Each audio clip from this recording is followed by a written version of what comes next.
3 மணி நேரம் 6 மணி நேரம் கிரிக்கெட் பார்க்குது டைம் முழங்கால் போட முடியல. ஃபுல் வீடியோ பார்க்கறதுக்கு நேரம் செலவழிக்க முடியல. ஊழியக்காரனே சப்ஸ்கிரைபர் பெருமக்களே, எப்படி கிரிக்கெட் பார்க்கறதுக்கு டைம் இருக்கு? உனக்காக இரவு பகலா உழைச்சு ஒருத்தன் வீடியோ போடுறானே, ஒரு ஸ்டேட்டஸ் வைக்க முடியல. ஆர்சிபி வின்னு, டோனி வின்னு, சிஎஸ்கே வின்னு, மரியாதையா இருந்துக்க. நண்பர்களே, ஐபிஎல் சீசன் அருமையா போயிட்டு இருக்கு. எல்லாரும் ரொம்ப சந்தோஷமா இருப்பீங்கன்னு நினைக்கிறேன். சரி, இந்த ஐபிஎல் சீசன்ல கிரிக்கெட் ஆர் ஐபிஎல் ரிலேட்டடா ஏதாவது ஒன்று வீடியோ பண்ணலாமே அப்படின்னு யோசிச்சுட்டு இருக்கப்பதான் எம்எஸ் தோனி சஜஷன்ல வந்தாப்ல. இந்த கௌசிக் வந்தா சரி, அவரையும் பிடிச்சி அவர்கிட்டையும் நிறைய விஎஃப்எக்ஸ் ஷாட்ஸ்லாம் இருக்கு. ஸோ அதையும் நம்ம டீட்டெயிலாக பிரேக் டவுன் பண்ணிடலாம். அப்புறம் பார்த்தீங்கன்னா 24ல டைமை வந்து ஸ்டாப் பண்ணிட்டு சூர்யா சார் ஸ்டேடியம்குள்ளே போய் அங்கே போய் செல்ஃபிலாம் எடுப்பார் பார்த்தீங்களா? ஸோ அந்த ஷாட்ஸையும் எப்படிலாம் எடுக்கிறாங்க, அதெல்லாம் எப்படி பண்ணுறது, இதெல்லாத்தையும் பற்றி தான் இந்த வீடியோவில் பார்க்க போகிறோம். So let's start the video. MS Dhoni the untold story ஒரு அருமையான படம். எனக்கு ரொம்ப ரொம்ப அந்த படம் பிடிச்சிருந்துச்சு. உங்கள எத்தனை பேருக்கு அந்த படம் பிடிச்சிருந்துச்சுன்னு மறக்காம கமெண்ட்ல சொல்லுங்க. ஸோ அதுல லீட் ரோல் பண்ண சுஷாந்த் சிங்கோட டெத் இன்னுமே ஒரு மிஸ்ட்ரியா தான் இருக்கு. அது உண்மையிலேயே சூசைடா இல்ல யாரும் அவங்கள ட்ரிகர் பண்ண வச்சிட்டாங்களா, இன்னுமே எதுவும் வெளியே வரல. ஹோப் அதுக்கு ப்ராப்பரான ஒரு ஜட்ஜ்மெண்ட் கிடைக்கும்னு நம்ம நம்புவோம். இந்த ஃபிலிம்ல இருக்கிற விஎஃப்எக்ஸ் ஒர்க்ஸ் அப்படின்னு நம்ம எடுத்துக்கிட்டோம்னு பாத்தீங்கன்னா கொஞ்சம் விஎஃப்எக்ஸ் தான் இருக்கு. ஆனா இருக்கிறதுமே ரொம்பவே டீப்பான விஎஃப்எக்ஸ். அதாவது பாத்தீங்கன்னா இந்த ஃபிலிம்ல எம்எஸ் தோனியா ஆக்ட் பண்றதுன்னு பாத்தீங்கன்னா சுஷாந்த் சிங் தான். ஸோ அவர் வந்து யங்கர் வெர்ஷனா காட்டுறப்போ ஒரு சின்ன பையனோட பாடி ஸ்ட்ரக்சர் இருக்கும். அதாவது இந்த கிரிக்கெட் மேட்ச்லாம் ஸ்டார்டிங் ஸ்டேஜில் விளையாடுவார் பாத்தீங்களா? ஸோ அது எல்லாத்துக்குமே பாத்தீங்கன்னா ஹெட் ரீப்ளேஸ்மெண்ட் வந்து பண்ணிருக்காங்க.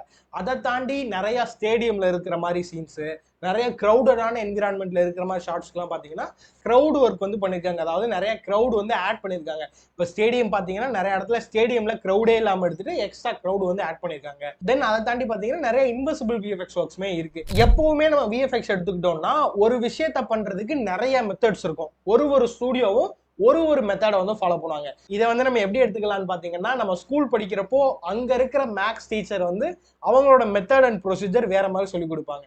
அதாவது இந்த ஸ்டெப்ஸ் எல்லாம் வேற மாதிரி இருக்கும். அவங்க நடத்துறது வந்து புரியல, எனக்கு அதை வந்து பத்தலைன்னு நம்ம வீட்டுல வந்து ஒழுங்கா பாஸ் ஆக மாட்டேறான்னு டியூஷன் எடுப்புனாங்கன்னா, டியூஷன்ல இருக்கிற மேக்ஸ் ஸ்டாஃப் வந்து அவங்க வேற மாதிரி நடத்துவாங்க. அவங்களோட மெத்தட்ஸ் வேற மாதிரி இருக்கும், இல்ல அவங்களோட ஸ்டெப்ஸ் வேற மாதிரி இருக்கும். ஸோ இது ரெண்டையும் மாத்தி மாத்தி படிச்சு திருப்பி போய் ஸ்கூல்ல அடி வாங்கிட்டு இருப்போம். இதை நான் சொல்லி தரலையே, இதை எப்படி நீ பண்ணுன்னு. இதுல நம்ம என்ன தெரிஞ்சுக்கணும்னு நினைச்சோம்னா, அந்த ப்ராசஸ் தான் வேறையே தவிர ஃபைனலா வரப்போற ரிசல்ட் ஒன்று தான். சேம் அதுதான் இங்க விஎஃப்எக்ஸ் இருக்கும். அவங்க எடுக்கிற ப்ராசஸ் வேற மாதிரி இருக்கலாம், நடுவில் நடக்கிற ப்ராசஸ் வேற மாதிரி இருக்கலாம், ஆனா ஃபைனல் ரிசல்ட் வந்து மெஜாரிட்டி ஒரே மாதிரி தான் இருக்கும். ஸோ அதே மாதிரி ஒரு ஷார்ட்டை பண்றதுக்கும் நிறைய மெத்தட்ஸ் இருக்கு. ஸோ இந்த ஃபிலிம்லையுமே நம்ம எடுத்துக்கிட்டோம்னு பாத்தீங்கன்னா அந்த ஹெட் ரீப்ளேஸ்மெண்ட் அச்சீவ் பண்றதுக்கே நிறைய மெத்தட்ஸ் இருக்கு. நான் எனக்கு தெரிஞ்ச எல்லா மெத்தட்ஸுமே உங்களுக்கு இந்த வீடியோல சொல்றேன். ஸோ ஒரு ஷார்ட்டையும் பார்த்து அதுல எந்த மாதிரி மெத்தட்ஸ்லாம் யூஸ் பண்ணியிருக்கலாம் அப்படிங்கிறத நம்ம பார்க்கலாம். ஃபர்ஸ்ட் வந்து நம்ம பிரேக் டவுனை பார்க்கலாம். ஃபர்ஸ்ட் பிரேக் டவுனை பார்த்ததுக்கு அப்புறம் அதை பத்தி நம்ம பேச ஆரம்பிக்கலாம். ஸோ இந்த சீக்வன்ஸ்ல ஹெட் ரீப்ளேஸ்மெண்ட் பண்றதுக்கு வந்து ஒரு 2ல இருந்து 3 மெத்தட் வந்து அவங்க யூஸ் பண்ணிருக்கிறதுக்கு வாய்ப்பு இருக்கு. ஸோ ஃபர்ஸ்ட் மெத்தட் என்னன்னு பாத்தீங்கன்னா, நம்ம யூஸ்வலா பேசுற மாதிரி சிஜில வந்து ஹெட் ரீப்ளேஸ்மெண்ட் வந்து பண்ணிருக்கலாம். சுஷாந்த் சிங்கோட ஃபேஸை வந்து கம்ப்ளீட்டா 3D ஸ்கேன் பண்ணிட்டு அந்த ஃபேஸை வந்து டிஏஜ் பண்ணி கொஞ்சம் அவரோட ரிங்கிள்ஸ் ரிமூவ் பண்ணி கொஞ்சம் அவர் பார்க்கறதுக்கு சின்ன பையன் மாதிரி இருக்கிற மாதிரி டிஏஜ் பண்ணி அந்த ஹெட்டை வந்து இங்க வந்து ரீப்ளேஸ்மெண்ட் பண்ணிருக்கலாம். ரெண்டாவது மெத்தட் எப்படி பண்ணிருக்கலாம்னு பாத்தீங்கன்னா, இவரை வந்து ஒரு கிரீன் ஸ்கிரீன்ல தனியா சுஷாந்த் சிங்கை ஷூட் பண்ணிட்டு ஒரு 5 கேமரா ப்ரொஜெக்ஷன் யூஸ் பண்ணியோ இல்ல 6 கேமரா ப்ரொஜெக்ஷன் யூஸ் பண்ணியோ இந்த மாதிரி அவரோட ஹெட்டை மட்டும் அங்க இருந்து தனியா எடுத்து வந்து இங்க வச்சிருக்கலாம். ஆனா அதுல பாத்தீங்கன்னா ஒரு சில ரெஸ்ட்ரிக்ஷன்ஸ் இருக்கு. கேமரா வந்து ஒரு லிமிடெட் ஆக்சிஸ்ல தான் மூவ் பண்ண முடியும். இப்போ அவங்க ஸ்ட்ரைட்டா நடந்து வர்றாங்கன்னா இதெல்லாம் அந்த மாதிரி ஆக்ஷன்ஸ் வந்து பண்ண முடியும். ஆனா அதுவே இந்த மாதிரி சீன்ல அவருக்கு பின்னாடி இருந்து கேமரா அப்படி சுத்தி வர்றப்போ அந்த மாதிரி வந்து நம்மளால பண்ண முடியாது. சோ அதுக்கு வந்து நம்ம கம்ப்ளீட்டா ஃபேஸை வந்து ஸ்வாப் தான் பண்ணணும். சோ தேர்ட் மெத்தட் வந்து இந்த ஷாட்ல யூஸ் பண்ணிருக்காங்க. அதாவது ஆக்சுவலா சுஷாந்த் சிங்கே வச்சு நடிக்க வச்சு ஒரு கிரீன் ஸ்கிரீன் முன்னாடியோ இல்ல ஒரு ப்ளூ ஸ்கிரீன் முன்னாடியோ அவரை நடிக்க வச்சு அவரை எடுத்துட்டு வந்து இங்க வச்சு அவரை கொஞ்சம் டிஏஜ் பண்ணிருக்காங்க. இந்த இடத்துல நீங்க பாத்தீங்கன்னாலே தெரியும், மத்த இடத்துல காட்டுற சுஷாந்த் சிங்கோட ஃபேஸுக்கும் இங்க பாத்தீங்களா எவ்வளவு ஸ்மூத்தா இருக்குன்னு அவரோட ஃபேஸ். இந்த இடத்துல மற்ற எல்லா இடத்துலையும் பாத்தீங்கன்னா நல்லா ஸ்மூத்தா இருக்கும் அவரோட ஃபேஸ். ஆனா இந்த இடத்துல பாத்தீங்கன்னா அவரோட ஃபேஸ் வந்து ரொம்பவே டீடைல்டாவும் இருக்கு. டெக்ஸ்சர்ஸும் ஒரு டீனேஜ் பையன் இருக்கிற டெக்ஸ்சர்ஸ் மாதிரி இருக்காது. கொஞ்சம் ஒரு அபவுட் 20 ஏஜுக்கு மேல இருக்கிற ஒரு ஃபேஸோட ஸ்ட்ரக்சர் இருக்கும். பாத்தீங்கன்னா அந்த ஃபேஸ்ல அவரு மீசையை ட்ரிம் பண்ணதெல்லாம் நல்லாவே தெரியும். ஃபேஸ்ல இருக்கிற அந்த மார்க்குமே டீடைலா தெரியுது. பாத்தீங்களா இந்த ஷாட்ல என்ன பண்ணிருக்காங்கன்னு பாத்தீங்கன்னா, சுஷாந்த் சிங்கை வந்து ஒரு ப்ளூ ஸ்கிரீன் முன்னாடி நடிக்க வச்சு அவரை வந்து எடுத்து வந்து இதுல வச்சிருக்காங்க. எடுத்து வச்சு கொஞ்சம் டிஹெச் பண்ணிருக்காங்க. ஃபேஸ்ல கொஞ்சம் டச் அப் பண்ணிருக்காங்க. அப்புறம் அவரோட பாடியோட ஷேப்பையுமே கொஞ்சம் ஸ்ட்ரிங் பண்ணியிருக்காங்க. இந்த ஸ்ட்ரிங்கிங் பார்த்தீங்கன்னா நிறைய இடத்துல பண்ணியிருப்பாங்க. நம்ம கோமாளிலையுமே பார்க்கலாம். ஜெயம் ரவி சாரோட ஃபேஸை வந்து லைட்டா டச் பண்ணியிருப்பாங்க. அதுக்கப்புறம் பார்த்தீங்கன்னா எல்லா ஃபிலிம்லையுமே இருக்கும். இதை வந்து நீங்க நிறைய மியூசிக் வீடியோஸ்ல பார்க்கலாம். அதுல இருக்கிற சிங்கர்ஸ், அதுல நடிக்கிற ஆக்டர்ஸ் வந்து கொஞ்சம் ஃபேட்டாவோ இல்ல அவங்களுக்கு பிடிக்காத மாதிரி இருந்தாங்கன்னா அதை வந்து ஸ்ட்ரிங் பண்ணி விட்டுருவாங்க. ஸோ அந்த மாதிரி தான் இதுவும் ஃபேஸ் போர்ஷன், இந்த சின் போர்ஷன் எல்லாத்தையுமே ஃபுல்லாக ஸ்ட்ரிங் பண்ணி விட்டுருக்காங்க. ஒரு லிமிட்டுக்கு மேலே அதை டச் பண்ணி ஸ்ட்ரிங் பண்ண முடியலன்னா அது சின்ன ஒரு ஷார்ட்டாக இருந்துச்சுன்னா அதை கம்ப்ளீட்டாக சிஜிலையுமே ரீப்ளேஸ் பண்ணி விட்டுருவாங்க. ஸோ அதுக்கடுத்து பார்த்தீங்கன்னா இதுனா இன்விசிபிள் விஎஃப்எக்ஸ் தான். கம்ப்ளீட்டாக கார் சீன், நிறைய படத்துல வந்து கார் சீன்ஸ் ஃபுல்லாமே இந்த மாதிரி கிரீன் ஸ்கிரீன் முன்னாடி தான் வச்சு எடுப்பாங்க. எந்த படத்தை வேணா நீங்க சொல்லலாம், ஒரு மெயினான ஆக்டர் வந்து அந்த கார்ல இருக்காங்கன்னா மெஜாரிட்டி அந்த கிரீன் ஸ்கிரீன்ல வச்சு ஷூட் பண்ணிட்டு தான் அடுத்து விஎஃப்எக்ஸ் பண்ணுவாங்க. ஸோ இந்த மாதிரிலாம் நிறைய படத்துல இருக்கும். அதுக்கடுத்து முக்கியமா பாத்தீங்கன்னா இந்த வேர்ல்டு கப் கிளிப், அதாவது ஒரிஜினலா இருக்கிற வேர்ல்டு கப் கிளிப்லயே விஎஃப்எக்ஸ் பண்ணிருப்பாங்க. எந்த ஒரு ட்ராக்கிங் மார்க்கர்ஸ் இருக்காது, எந்த ஒரு ஹை குவாலிட்டியான கிளிப்பே கிடையாது. இதெல்லாம் என்னதான் 4Kன்னு போட்டு வந்தாலும் ரொம்ப தூரத்துல இருந்து இந்த ஷார்ட்ஸ் எல்லாம் எடுக்கிறாங்கிறப்போ அவ்வளோ கிளியராலாம் இந்த ஷார்ட்ஸ் எல்லாம் கிடைக்காது. பார்த்தாலே தெரியும் எந்த அளவுக்கு கிளியரா இருக்குன்னு இந்த ஷார்ட்ஸ் எல்லாம். ஸோ இந்த ஷார்ட்ஸ் எல்லாத்துலயுமே அவ்வளோ அழகா பிரைம் ஃபோக்கஸ் வந்து ஹெட் ரீப்ளேஸ்மெண்ட் பண்ணியிருக்காங்க. இந்த மாதிரி சீக்வன்ஸ் எல்லாம் எப்படி ப்ரோ பண்றாங்க அப்படின்னு கேட்டீங்கன்னா, சுசாந்த் சிங்கை மட்டும் தனியா ஒரு கிரீன் ஸ்கிரீன் முன்னாடி ஷூட் பண்ணிட்டு அவரோட ஹெட்டை தனியா தூக்கிட்டு வந்து இதுல வச்சு அட்டாச் பண்ணிருக்காங்க. இது வந்து ரொம்ப ரொம்ப கஷ்டமான வேலை. அவ்வளோ ஈஸியா வந்து ஹெட் வந்து ஏற்கனவே இருக்கிற ஃபுட்டேஜ் மேல உட்காந்துராது.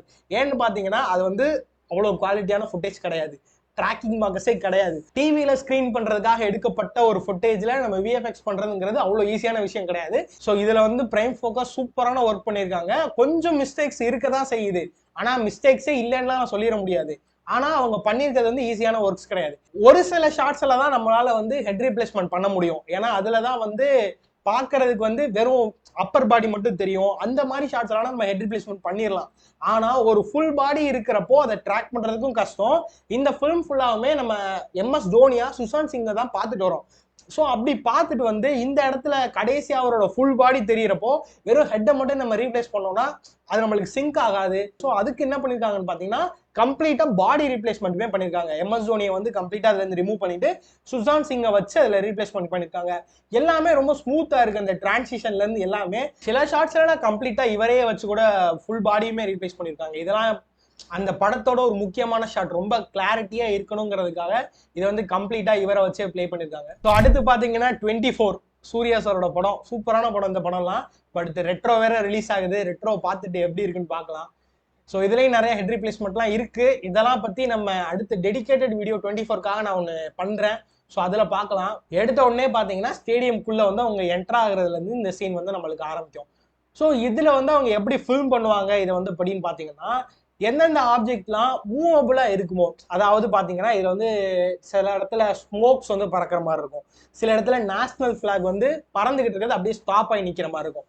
ஸோ இதெல்லாம் அவங்க எப்படி பண்ணுவாங்கன்னு பாத்தீங்கன்னா, இதுல இருக்கிற ஹியூமன்ஸ் எல்லாமே ரியலான ஹியூமன்ஸ் தான், மோஸ்ட்லி ரியலா தான் இருக்கும். 1-2 இடத்துல வேணா டிஜிட்டல் டபுள் வந்து வைக்கலாம். ஆனா மெஜாரிட்டியா வந்து அங்க இருக்கிறவங்க எல்லாமே ரியல் ஆக்டர்ஸ், எல்லாமே சில மாதிரி இங்க நிக்கிறாங்க. கையில இருக்கிற ஆப்ஜெக்ட்ஸ் வந்து சிஜில வந்து ரீப்ளேஸ் பண்ணுவாங்க. ஸோ இப்போ இந்த ஷார்ட் எடுத்துக்கிட்டீங்கன்னா இவர் கையில வந்து பிளாக் இல்லாம ஸ்ட்ரைட்டா வந்து நிஜமாவே நிக்கிறாரு. சூர்யா சார் மட்டும் மூவ் பண்றாரு, மத்த எல்லாமே நிஜமா நிக்கிறாங்க அங்கேயே. ஸோ நிக்கிறதுக்கு அப்புறம் இங்க பாத்தீங்கன்னா பிளாக் வந்து ஆட் பண்றாங்க. ஸோ இதுல பாத்தீங்கன்னா இந்த ஜூஸ் வந்து வெளியே கொட்டுது பாத்தீங்களா, இந்த ஜூஸ் வந்து சிஜி ஜூஸ். அப்புறம் இந்த ஸ்மோக் வந்து சிஜி தான், இந்த பாப்கார்ன் வந்து சிஜி தான். எந்த இதெல்லாம் அங்க பிராக்டிகலா பண்ண முடியாதோ அதை ஃபுல்லா சிஜில பண்ணுவாங்க. மற்றபடி இந்த ஆக்டர்ஸ் இவங்க எல்லாமே ரியல் தான். மேபி இந்த பொண்ணோட இப்ப ட்ரெஸ் வந்து மூவ் பண்ற மாதிரி இருக்கும், இந்த பொண்ணோட ட்ரெஸ் வந்து மூவ் ஆகும் காத்துல ஆச்சு அப்படின்னா என்ன பண்ணுவாங்கன்னு பாத்தீங்கன்னா அந்த ட்ரெஸ்ஸை மட்டும் கம்ப்ளீட்டா சிஜில ரீப்ளேஸ் பண்ணிடுவாங்க. எல்லாத்தையும் கம்ப்ளீட்டா சிஜில பண்ண மாட்டாங்க. எதெல்லாம் அவங்களுக்கு ரியலா பண்ண முடியுமோ அது எல்லாத்தையும் பண்ணிட்டு மத்த எல்லாத்தையும் சிஜில வந்து ரீப்ளேஸ்மெண்ட் பண்ணிடுவாங்க. கிரௌடுக்கு நம்ம அடுத்து வருவோம். இந்த கிரௌடை பத்தி நான் கடைசியா சொல்றேன். இதுல இருக்கிற ஆக்டர் வந்து ஒரிஜினல் ஆக்டர் தான். அவர் சில மாதிரி நிக்கிறாரு. இவரை வந்து ஃப்ரீஸ் ஃப்ரேம் பண்ணிட்டு அவரோட அந்த போர்ஷன் மட்டும் அப்படியே ஸ்டாப் பண்ணியிருப்பாங்க.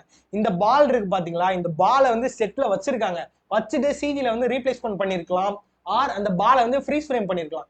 இதுல உங்களுக்கு பாக்குறப்ப தெரியும் பாருங்க, பால் ஆடுது பாத்தீங்களா, இதுதான் ஒரிஜினலா அவங்க வந்து ஷூட் பண்ணது. இந்த ஸ்டேடியம் ஃபுல்லா அவங்க வந்து எக்ஸ்டெண்ட் பண்ணிருக்காங்க. கேரக்டர் வந்து நிக்கிறாரு இந்த இடத்துல. இந்த பால் வந்து உங்களுக்கு லைட்டா மூவ் ஆகுறது உங்களுக்கு தெரியும்.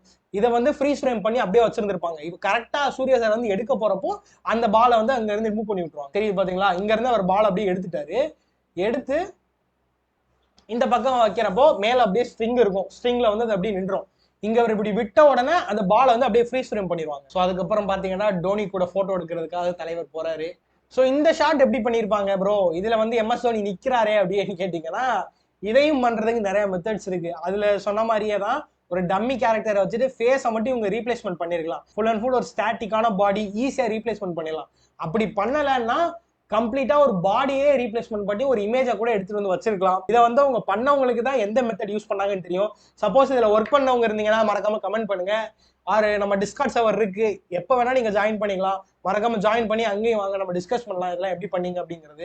ஸோ கடைசியா பாத்தீங்கன்னா கிரௌட். இந்த கிரௌட் பாத்தீங்கன்னா நம்ம எல்லா படங்களையும் யூஸ் பண்ணலாம். முக்கியமா இந்த ஸ்போர்ட்ஸ் பத்தின படங்களுக்கு ஆடியன்ஸை வைக்கிறதுக்காக இந்த கிரௌட் வந்து அதிக அளவுல யூஸ் பண்றாங்க.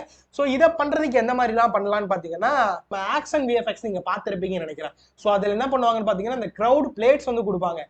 வித்தியாசமான பீப்புள் வந்து கத்துற மாதிரி, கிளாப் தட்டுற மாதிரி, குதிக்கிற மாதிரி, இந்த மாதிரி ஒரு பிளேட்ஸா இருக்கும். இந்த மாதிரி பிளேட்ஸை யூஸ் பண்ணி வந்து பண்ணலாம். ஆனா அதுல என்ன மாதிரி ரெஸ்ட்ரிக்ஷன் இருக்கும் பாத்தீங்கன்னா, ஒரு சில ஷார்ட்ஸ்ல வந்து தான் நம்மளால அதை பண்ண முடியும். இப்போ வந்து கேமரா கண்டினியூஸா சுத்துது, நிறைய 3D இமேஜஸ் எல்லாம் நம்மளுக்கு தெரியுது அப்படின்னா அந்த மாதிரி வந்து நம்மளால பண்ண முடியாது. வந்து ஒரு கம்ப்ளீட்டா ஒரு 2D பிளேட் தான். 1 or 2 ஷார்ட்ஸ் தான் கிரௌட் வந்து நம்ம காட்ட போறோம் அப்படின்னு நினைச்சீங்கன்னா அந்த மாதிரி 2D பிளேட்ஸ் வந்து போகலாம். அப்படி இல்லைன்னு பாத்தீங்கன்னா நம்ம 3Dல வந்து கிரௌடை வந்து சிமுலேட் பண்ணி அவங்க ரீப்ளேஸ் பண்ணி விட்டுருவாங்க.